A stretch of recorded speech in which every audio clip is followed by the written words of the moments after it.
On 3rd May, Attorney General Dapula de Oliveira brought 800 charges against former Secretary to the Defense Ministry Hemasiri Fernando and former Inspector General of Police Pujith Jayasundara, marking the very first prosecutions made in direct relation to the 2019 Easter Sunday terror attacks.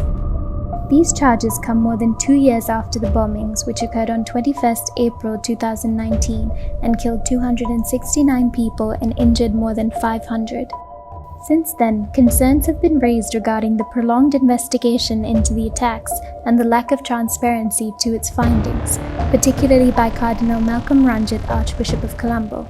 Therefore, it is important for us to find out who is responsible and to take action against such people. That is why we cannot put it under the carpet. We would stand by our people and we would like all the authors behind this, those involved, those who supported, those who gave money, those who encouraged, punished. It's a matter of justice. The Cardinal, along with other leaders of the Sri Lankan Roman Catholic Church, organized Black Sunday silent protests outside several churches in and around Colombo in March this year, in response to the ongoing delays in justice for victims of the attacks.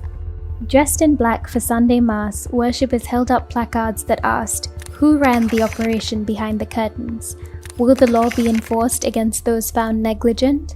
While the immediate aftermath of the attacks resulted in nearly 200 arrests, none of those detained were charged. Former Secretary to the Ministry of Defense Hemasiri Fernando and former Inspector General of Police Pujith Jayasundara stepped down in the weeks following the attack upon the request of then-President Maithripala Sirisena for failing to act on warnings ahead of the bombings.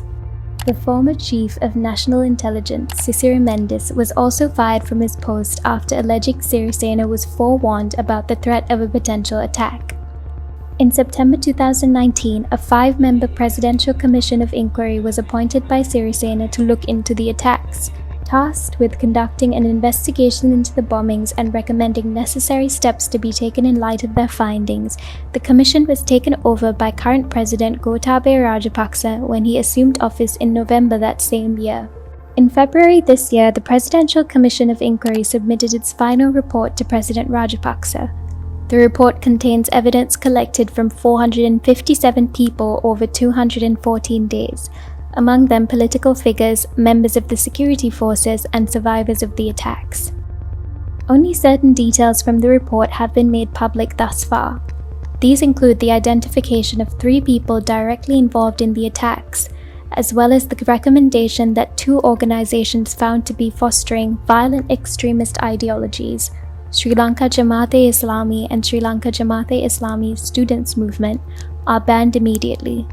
The report also recommended criminal action against several high-profile security, law enforcement, and government figures, including former President Sirisena, owing to his failure to prevent the attacks despite reportedly receiving prior warnings. However, it did not recommend any legal action be taken against then-Prime Minister Ranil Wickremesinghe, despite noting that his inaction towards growing Islamic extremism may have enabled the facilitators of the attack. The Cardinal, however, expressed disappointment at the Commission's report and the lack of transparency afforded to the public regarding its findings. The government is afraid to reveal some information. All details gathered by the Commission must be publicized as they are. I do not think that justice will be served to these people. What I personally see is that this is an endeavor to keep several things under the wraps. Will more prosecutions follow the landmark charges brought against Fernando and Jayasundara? Will further measures be taken in the case be in line with the demands of the Church? So we hope that we don't have to go to the international community looking for justice, that the government will render justice to our people. But if there is no other way, well, then we will be forced to look at other options.